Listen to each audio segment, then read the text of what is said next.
अस्सलामुअलैकुम नाजरीन, आदाब, इस्तकबाल है आपका। स्वागत है आपका Parbhani update news Parbhani Maharashtra India से। मैं आपका मेज़बान कलीम खुरैशी।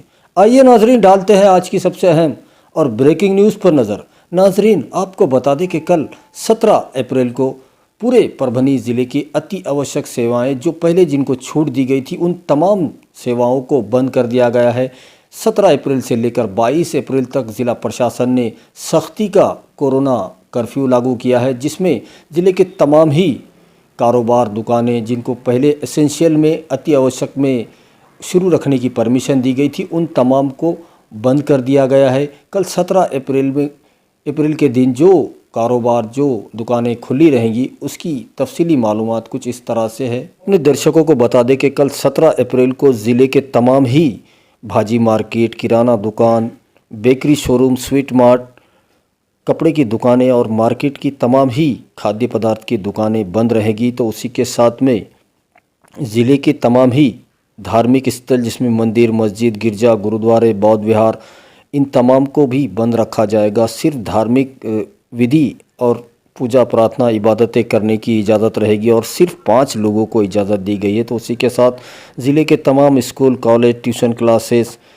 ये सब भी बंद ही रहेंगे और ये सब कुछ कल 17 अप्रैल से लेकर 22 अप्रैल तक बंद रहेगा। कोरोना कर्फ्यू सख्ती से नाफिज किया जा रहा है और ज़िले में सिर्फ मेडिकल इमरजेंसी को इजाज़त रहेगी। गवर्नमेंट के हॉस्पिटल, प्राइवेट हॉस्पिटल और मेडिकल की तमाम दुकानें चालू रहेंगी। उसी के साथ ज़िले के तमाम ही दूध डेयरी, दूध की सेवाएं देने वालों को इजाज़त रहेगी। दूध डेयरी, ज़िले के तमाम ही दूध डेयरी खुले रह सकते हैं, ऐसा भी बताया गया है। तो उसी के साथ ज़िले की तमाम ही petrol pump, gas agency, railway की सेवाएं ये चालू रहेंगी।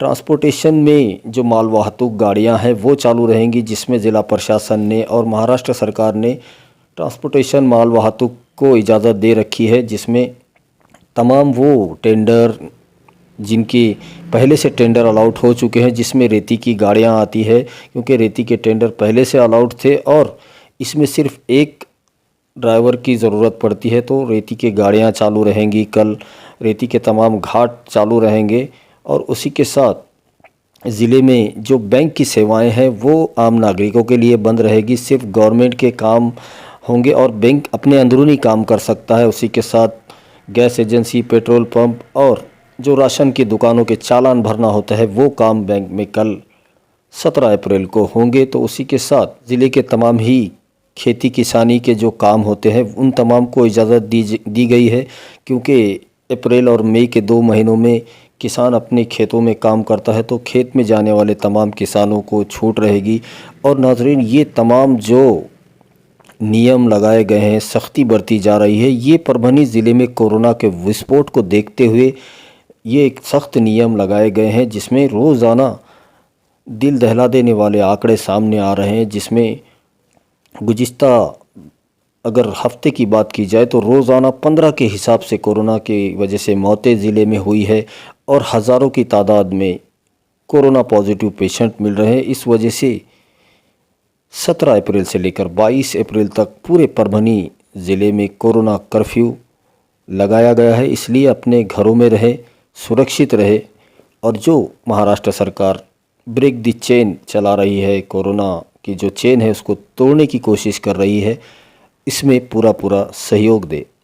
आइए नाजरीन, डालते हैं आज की दूसरी सबसे अहम खबर पर नज़र। दूसरी अहम खबर आज 16 अप्रैल को परभनी लोकसभा के लोकप्रिय खासदार संजय उर्फ बंडू जादव साहब, इनकी जानिब से आज कोरोना महामारी के इस दौर में कोविड-19 शिवसेना मदद केंद्र की शुरुआत आज 16 अप्रैल को दोपहर में की गई है और इस मदद केंद्र का उद्घाटन परभनी के जिला अधिकारी दीपक मुंगड़ीकर साहब इनके शुभ हाथों से किया गया है। अपने दर्शकों को बता दें कि कोविड-19 शिवसेना मदद केंद्र की जो आज उद्घाटन समारोह किया गया, ये कार्यालय परभनी में बसमत रोड पर शिवाजी कॉम्प्लेक्स गार्डन के सामने मौजूद है।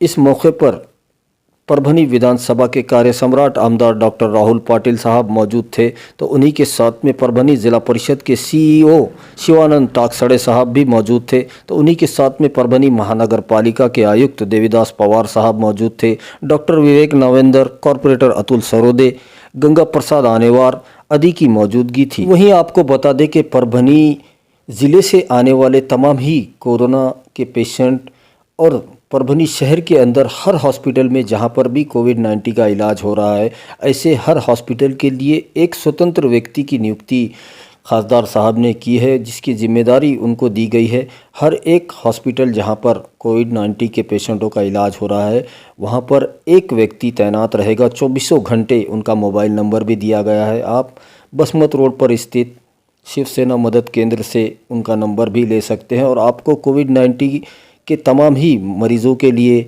मेडिकल, इंजेक्शन, ऑक्सीजन और किसी भी तरह की कोई भी ज़रूरत हो तो आप शिवसेना मदद केंद्र से मदद ले सकते हैं। तो वहीं पर परभनी लोकसभा के लोकप्रिय खासदार संजय उर्फ बंडू जादव साहब ने पूरे ज़िले की जनता से अपील की है कि परभनी शहर में किसी भी हॉस्पिटल में अगर कोई भी मेडिकल इमरजेंसी हो, किसी भी किस्म की कोई भी ज़रूरत हो, पेशेंट के साथ में आए हुए उनके रिश्तेदार या फिर पेशेंट को कोई भी medical emergency, oxygen, injection, bed की किसी भी किस्म की कोई भी अगर मदद की ज़रूरत हो तो वो परभनी में बसमत रोड पर स्थित शिवसेना मदद केंद्र पर एक बार ज़रूर आए और शिवसेना को खिदमत का मौका दे।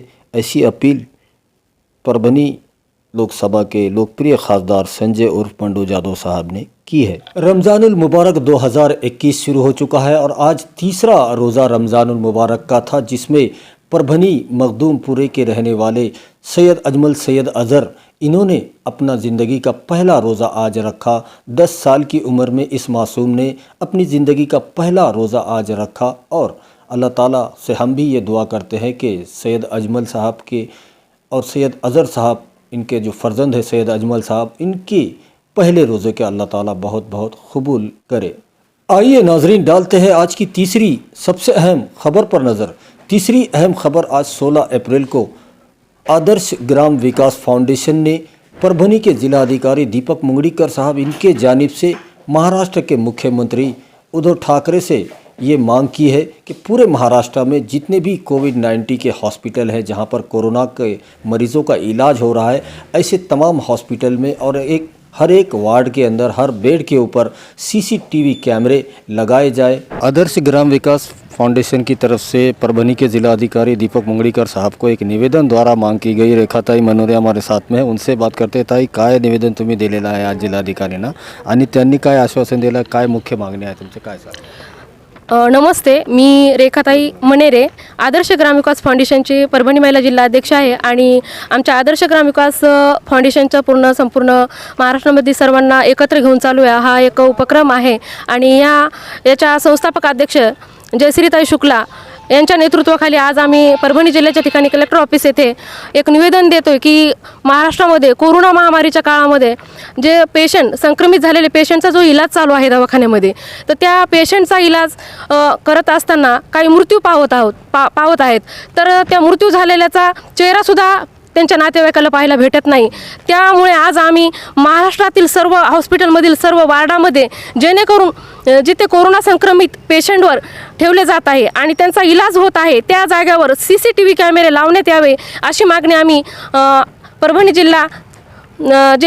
जिल्हाधिकारी यांना दीपक मुगळीकर यांना आज एका निवेदनाद्वारे करत आहोत। तर आमची एक अशीच निवेदनाच्या विनंती आहे की परभणी जिल्ह्यामध्येच नाही तर पूर्ण महाराष्ट्रामध्ये जे कोरोना महामारीच्या काळामध्ये जे पेशंट मृत्यू पावत आहेत आणि त्यांच्या नातेवाईकाला त्यांचा चेहरासुद्धा काय त्याची मौतसुद्धा नजरी पडू देत नाहीत, त्या कारणामुळे प्रत्येक वार्डामध्ये सीसी कॅमेरे लावण्यात यावा अशी आमची आदर्श ग्राम विकास फाउंडेशनच्या वतीने मागणी आहे। अशी मी जिल्हा अध्यक्षाच्या वतीने मागणी करते आणि आमची नक्कीच याचा पाठपुरावा करतील अशी मी परभणी जिल्ह्याच्या वतीने आपल्यासमोर एक निवेदन देत आहे। तरी सर्वांना अशी विनंती आहे की आमच्या या निवेदनाची दखल घेण्यात यावी।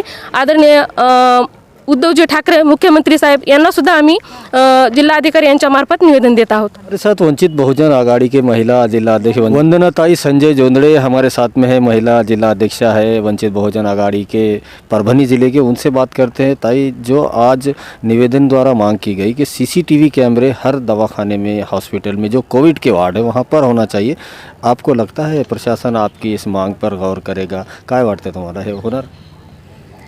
माननीय मुख्यमंत्री साहेबांनी जो आज निवेदन दिलं त्याच्यावर विचार केला पाहिजे. विचार करून त्यांनी CCTV कॅमेरे हे बसवलेच पाहिजे. कारण जो गरीब वर्ग समाज आहे त्या समाजाला त्यांचे नातेवाईक जर ॲडमिट केले तर त्यांना ते कोविडमधून दिसत येत नाहीत. इतकंच नाही तर त्यांना मृत्यू जर पावला तर ते कुठं नेऊन दफन करायलेत हेही त्यांना समजत नाही. तर प्रशासनाला माझं एक म्हणणं आहे, जे वारंवार जे लॉकडाऊन लावत आहेत, लॉकडाऊनमध्ये जे मृत्युमुखी पेशंट पडत आहेत त्यांच्यामध्ये जे दुरावा निर्माण होतो आहे, नातेवाईकामध्ये जे संभ्रम निर्माण झालेला आहे ते मुख्यमंत्री साहेबांनी कुठंतरी दखल घेतली पाहिजे. इतकेच नाही तर जे प्रायव्हेट दवाखाने आहेत, प्रायव्हेट दवाखान्यामध्ये CCTV कॅमेरे असतील किंवा मेडिकल उपलब्ध असतील, सगळंच आहे. पण तिथं ज्या सुविधा आहेत ते श्रीमंत लोक तिथं जाऊ शकतात, तिथलं पूर्ण ॲडमिट होऊन ते पाहू शकतात. पण जे गरीब वर्ग आहे त्या गरीब वर्गांचा ह्या कोविडमुळं खूप एकतर मानसिक ताण पण होत आहे, त्याच्यामध्ये त्यांना अन्नदान हेही कापुरं पडत आहे आणि हे दवाखान्यांनी खर्च लावून ते खूप खचून गेलेले आहेत. त्यांनी प्रशासनाने जे महापालिकेला आज कालच जे आव्हान केलं की 3,000 रुपये, ऑटोवाल्याला 1,500 रुपये, असं जर प्रशासनाने लवकरात लवकर निर्णय घेतला तर गोरगरिबांना 3,000 रुपये मदत म्हणून तात्काळ त्यांनी जाहीर करावं व तसेच नगरपालिकेला तात्काळ त्यांनी ती मागणी पूर्ण करून वाटप करण्याचे आव्हान करावं. कारण वेळ इतकी बेकार आहे. कालच आम्ही एक प्रकरण पाहिलं की अन्नदान देते वेळेस ज्यावेळेस भूक लागली असे काही माणसं रस्त्यावर बसलेले होते, त्यांना अक्षरशः पाणीही नव्हतं. तर तिथं महिला आघाडींनी जाऊन स्वतः त्यांना खिचडी स्वतः बनवून त्यांना खिचडी वाटप करून पाणी दिलं. तर मुख्यमंत्र्यांना माझी एक विनंती राहील, परभणीच्या वतीनं लवकरात लवकर हे CCTV कॅमेरे बसवले पाहिजे आणि जे सोय होत आहे गरीब पेशंटच्या माणसांची, तर नातेवाईकांना तात्काळ सोय ती द्यावी आणि तात्काळ मदत द्यावी. जे श्रीमंत वर्ग आहे त्यांच्याकडे पैसा आहे, भरपूर आहे, पण जे गरीब वर्ग आहे गेल्या 2 वर्ष झालं, गेल्या वर्षी लॉकडाऊन लागलं, व्यापारी वर्ग फाशी घेऊन मरत आहेत. व्यापाऱ्याचाही त्यांनी काहीतरी तडजोड केली पाहिजे आणि त्याच्यातून तडजोड करून जे व्यापारी वर्गासमोर एक काम करतात त्याही लोकांचा विचार केला पाहिजे आणि ऑटो चालक आहेत त्यांचाही विचार केला पाहिजे, अशी मी वंचित बहुजन आघाडीच्या वतीने शासनाला विनंती करते. आणि मुख्यमंत्र्यांनी लवकरात लवकर हे निर्णय घ्यावे आणि प्रत्येकाला गरजूंना जोपर्यंत त्यांची वाटप होत नाही, अन्नदान असो किंवा पैशाच्या स्वरूपात असो, हे लवकरात लवकर वाटप मुख्यमंत्र्यांनी साहेबांनी करावी एवढी घोषणा करते. ताई, आणखी आघाडीतर्फे काय आवाहन करणार परभणीची जनतेला? कारण की खूप उद्रेक होत आहे परभणीमध्ये, महाराष्ट्रामध्ये कोरोनाचा, आणि उद्यापासून जे जिल्हा प्रशासनाने जे कडक निर्बंध लावलेले आहे त्याबद्दल तुम्ही काय आवाहन करणार? परभणीतले माझी तमाम जनतेला मी एवढंच आवाहन करू शकते की जे कोरोना हे एक आपल्याला युद्ध लढायचं आहे, त्यामुळं घराच्या बाहेर पडू नका. आपण सॅनिटायझर वापरा, मास्क वापरा आणि आपल्या मुलांची, सगळ्या फॅमिलीची काळजी घ्या, एवढंच मी सांगू इच्छिते. आइए नाजरीन, डालते हैं आज की चौथी सबसे अहम खबर पर नज़र. चौथी अहम खबर, भारत रत्न डॉक्टर बाबा साहब अम्बेडकर की 130वीं जयंती के मौके पर परभनी शहर के अजंता नगर जयंती महोत्सव में परभनी विधानसभा से कार्य सम्राट आमदार डॉक्टर राहुल पाटिल ने तमाम अम्बेडकरवादी जनता को 130वीं जयंती की शुभकामनाएं दी है. वहीं हम अपने दर्शकों को बता दें कि 14 अप्रैल की रात में परभनी शहर के अजंता नगर जयंती महोत्सव की अध्यक्षा श्रीमती ज्योति बगाटे धुतराज, इनकी अध्यक्षता में अजंता नगर का जयंती महोत्सव मनाया गया, जिसमें अनेकों सामाजिक कार्य और उसी के साथ स्पर्धा परीक्षाएं भी रखी गई थी, जिसमें ड्राइंग का भी यहाँ पर कंपटीशन रखा गया था. उसी के साथ डांस का प्रोग्राम, गीत गायन, उसी के साथ 18 घंटे स्टडी करने का भी वहाँ पर एक रिकॉर्ड बनाया गया। तो उसी के साथ पुरुषों की वेशभूषा की भी स्पर्धा रखी गई थी, ड्राइंग की स्पर्धा रखी गई थी, रोज़गार व कायदे विषय के बारे में तफसीली मालूमात वहाँ पर रखी गई थी। उसी के साथ हर उम्र के बच्चों के लिए स्पोर्ट्स की मालूमात ये भी वहाँ पर रखी गई थी। नगर जयंती महोत्सव में इन तमाम सामाजिक कार्यक्रमों की तारीफ़ करते हुए डॉक्टर राहुल पाटिल साहब ने जयंती महोत्सव के अध्यक्ष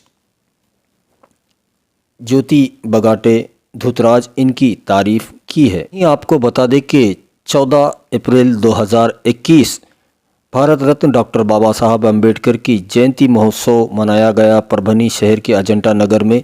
तो इस जयंती महोत्सव के अध्यक्षा ज्योति बगाटे धुतराज ये थी। तो उन्हीं के साथ में मेहमान खुसूसी परभनी विधानसभा के कार्य सम्राट आमदार डॉक्टर राहुल पाटिल साहब मौजूद थे। परभनी महानगर पालिका की महापौर अनीता रविंद्र सोनकामड़े मौजूद थे। तो उन्हीं के साथ में ज़िला परिषद के CEO शिवानंद टाकसड़े साहब भी मौजूद थे। तो उन्हीं के साथ में परभनी शहर DYSP IPS अविनाश कुमार साहब भी मौजूद थे। तो उन्हीं के साथ में लोक नृत्य विजय वाकोड़े साहब मौजूद थे। कॉरपोरेटर गौड़न ताई रोड़े, रवि सोनकामड़े, डॉक्टर विवेक नावेंदर, कॉरपोरेटर चंदू शिंदे आदि की मौजूदगी थी। यहीं पर 130वीं भारत रत्न डॉक्टर बाबा साहब अम्बेडकर के जयंती के मौके पर परभनी विधानसभा के कार्य सम्राट आमदार डॉक्टर राहुल पाटिल इनके स्थानिक विकास निधि से रंगमंच और बाउंड्री वॉल के काम का भी भूमि पूजन किया गया। वहीं पर 14 अप्रैल के दिन भर से शुरू जो कार्यक्रम रखे गए थे, जिसमें स्पर्धक परीक्षाएं रखी गई थी और इसमें जिन पार्टिसिपेंट ने हिस्सा लिया था और जो फर्स्ट आए थे उन तमाम को मेहमान खुसूसी आमदार डॉक्टर राहुल पाटिल और तमाम ही मेहमान खुसूसी के हाथों से सम्मान पत्र दिया गया, उनका सत्कार स्वागत किया गया। वहीं पर अजंता नगर जयंती महोत्सव में आने वाले तमाम मेहमान खुसूसी को अध्यक्षा ज्योति बगाटे धुतराज इनके हाथों से तमाम मेहमान खुसूसी को भारतीय संविधान की एक कॉपी देकर उनका सत्कार सम्मान किया गया। आपको बता दें कि इस 14 अप्रैल की अजंता नगर जयंती महोत्सव को कामयाब बनाने में द्वारकाबाई गंडले, रामचंद्र रोड़े, लखन सदरमल, BR जाधव, अतुल थोरात, आम्रपाली घोड़के, नंदाताई गायकवाड़, तेजस नरवड़े, लक्ष्मीकांत धुतराज आदि ने परिश्रम लिया है, मेहनतें की है। आइए नाजरीन, डालते हैं आज की 5वीं सबसे अहम खबर पर नज़र।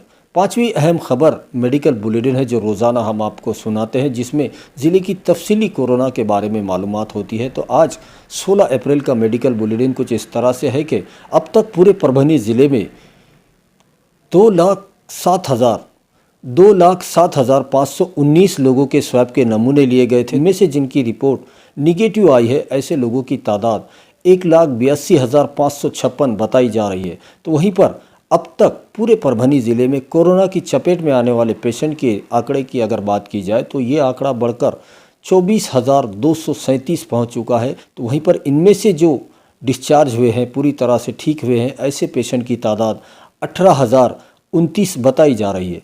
तो वहीं पर पूरे परभनी ज़िले में जब से कोरोना वायरस परभनी में दाखिल हुआ है तब से लेकर आज 16 अप्रैल तक 607 लोगों की मौत कोरोना की वजह से पूरे परभनी ज़िले में हो चुकी है। तो वहीं पर ज़ेरे इलाज पेशेंट की अगर बात की जाए, ऐसे पेशेंट जो कोरोना की चपेट में है उनकी तादाद बढ़कर 5,601 पहुंच चुकी है। 5,601 पेशेंट आज की डेट में एक्टिव है, परभनी के अलग अलग हॉस्पिटल में अपना इलाज ले रहे हैं। ये उन पेशेंट की एक्टिव पेशेंट की तादाद है। और अगर आज 16 अप्रैल के दिन की बात की जाए तो आज के दिन पूरे परभनी ज़िले में कोरोना वायरस ने हाहाकार मचाया हुआ है। आज 16 लोगों की मौत पूरे परभनी ज़िले में कोरोना की वजह से हो चुकी है। तो वहीं पर 735 कोरोना के नए मामले पूरे परभनी ज़िले में आज 16 अप्रैल को पाए गए हैं। और वहीं पर आज 553 लोगों को डिस्चार्ज भी दिया जा चुका है। ये 553 लोग कोरोना की चपेट में थे और वो अब पूरी तरह से सेहतयाब हो चुके हैं, जिन्हें आज 16 अप्रैल को डिस्चार्ज दिया जा चुका है। ऐसी मालूमात परभनी ज़िले के CS डॉक्टर बाड़ा साहब नागरगोजे और परभनी के जिला अधिकारी दीपक मुंगड़ीकर साहब, इन दोनों की हस्ताक्षर से एक प्रेस नोट के माध्यम से दिया गया है, जिसकी तफसीली मालूमात हमने आपको दे दी है। वहीं हम अपने दर्शकों को बता दें कि परभनी जिला प्रशासन और ख़ास तौर पर परभनी के जिला अधिकारी दीपक मुंगड़ीकर साहब, इनके जानिब से पूरे परभनी डिस्ट्रिक्ट की जनता से ये अपील की जा रही है कि जो 3 सूत्री मुहिम महाराष्ट्र शासन की तरफ से चलाई जा रही है, जिसमें मास्क लगाना कंपलसरी किया गया है, अब जब भी अपने घरों से बाहर निकले अपने चेहरे पर फेस कवर या मास्क ज़रूर लगा ले, उसी के साथ सैनिटाइज़र का इस्तेमाल करें और एक दूसरे से 6 फीट की दूरी ज़रूर रखें, सुरक्षित अंतर ज़रूर रखें। उसी के साथ माज़ा कुटुंब माजी जवाबदारी, इस मुहिम में भी अपना पूरा सहयोग दे। अपने घर वालों का, ख़ानदान वालों का, दोस्त परिवार का कोरोना टेस्ट ज़रूर करवा ले।